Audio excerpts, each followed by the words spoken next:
Michael Hay, chef de cuisine, canteen restaurant in the Lightbox, and today for our Winterlicious video series we're going to be making a Hungarian beef goulash, which is going to be served with egg noodles.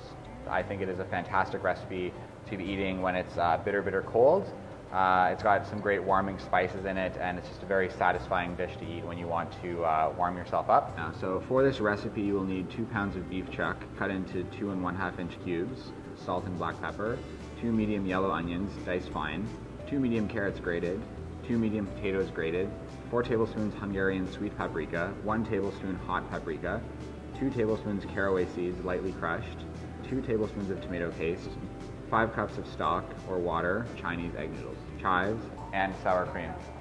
So the most important part about goulash for me when you're making it is you want to season your meat ahead of time, and you want to aggressively season it. So when I'm going to make a stew, I will season the beef even a day ahead of time to get the salt right in there so it's almost cured. And when you are seasoning meat, you don't want to just sort of be all dainty and put a little bit of salt. You want to really kind of massage it in there and just let that go. And then of course the next most important thing is washing your hand. You're going to take a heavy bottom pot or a rondo or some kind of braising vessel. The heavier the better though, because that's going to distribute the heat evenly and going to help it braise evenly. And then you're going to add just a little bit of oil, just enough to get the beef going. So this is about maybe a tablespoon.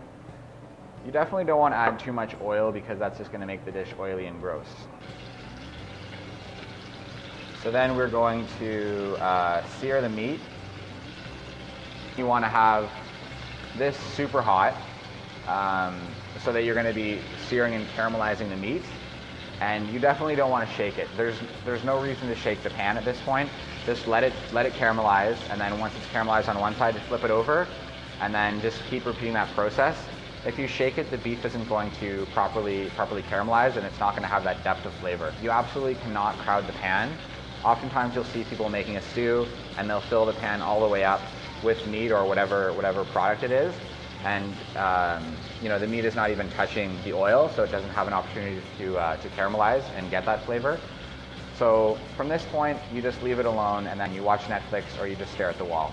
Okay, so now this beef has been cooking for 2 or 3 minutes, and you can see it starting to shrink up. So then you're just gonna flip everything, make sure that it has that nice color on it, and then just let it go again.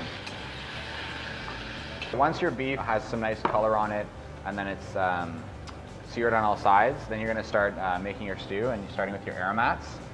So we're going to start with the diced onion. This is still high heat, and you have all the the meat bits on the bottom, which is just going to add flavor. And then we're going to add shredded carrot. So we've already salted the beef like yesterday, if you're doing it properly, but you need to be seasoning in stages. You don't just salt at the beginning, or you don't just salt at the end. You need to be sort of going all the way through so that you have a big depth of flavor. And so I'm going to add a little bit more salt and pepper at this point. And again, so the salt there is going to help to draw out a lot of the moisture from the vegetables, and that's just going to help them caramelize faster, cook faster, and contribute more to the stew. From this point, you want to just let the vegetables go. Stir them every 2 or 3 minutes. So the potato here is going to obviously cook for a long time, and it's going to release its starches into the stew, and that's going to be what thickens it, and then it's going to add a lot of potato flavor as well, which a lot of people don't appreciate, but I think it's quite good.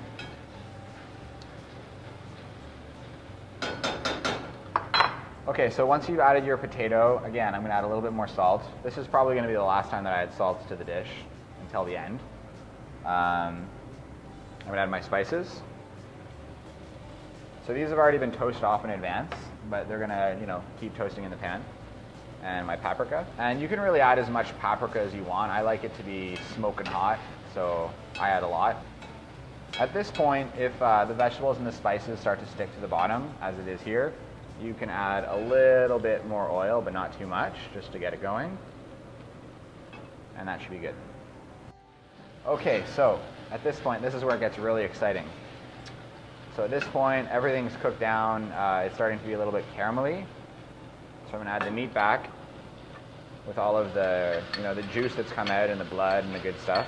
And then I'm going to add the tomato paste. It's going to help with that nice vivid red color that you're looking for with the goulash. And at this point, you do want to babysit it a little bit more than you have in the last hour or so, because stuff is going to start sticking to the bottom, and you just want to scrape that off to release it so it doesn't start to burn. But you still want to keep cooking this down for probably another 10 minutes or so. You're just going to add in any kind of stock that you have. Homemade is best, or you can get like a low sodium one at the store, which is good as well. You're just going to scrape up all of the bits off the bottom and make sure that everything is incorporated. You want it to be a little bit soupier than a stew would be, because the starch from the potatoes is going to cook out and it's going to thicken it.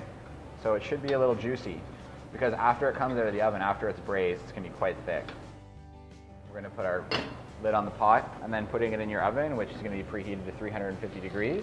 And you're going to braise it for 2 hours, 2.5 hours. Now we're just going to cook the side for the dish, which is Chinese egg noodles.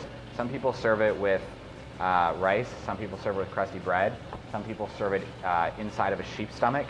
How I've always had it and how I think it is the best is just serving it really simple with some buttered egg noodles. You want to make sure that your water is at a boil, at a full boil. It can't be at a simmer. And it should taste like the ocean. It should be super, super salty, and that's going to help to season the noodles all the way through. So in they go.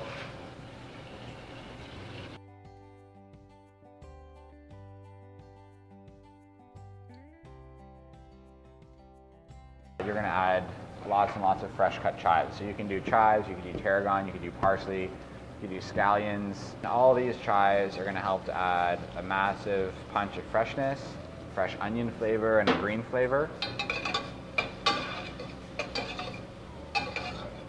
We have our goulash, which has just come out of the oven. As you can see, it's thickened considerably. Meat is falling apart tender, and it's just come together in a beautiful stew.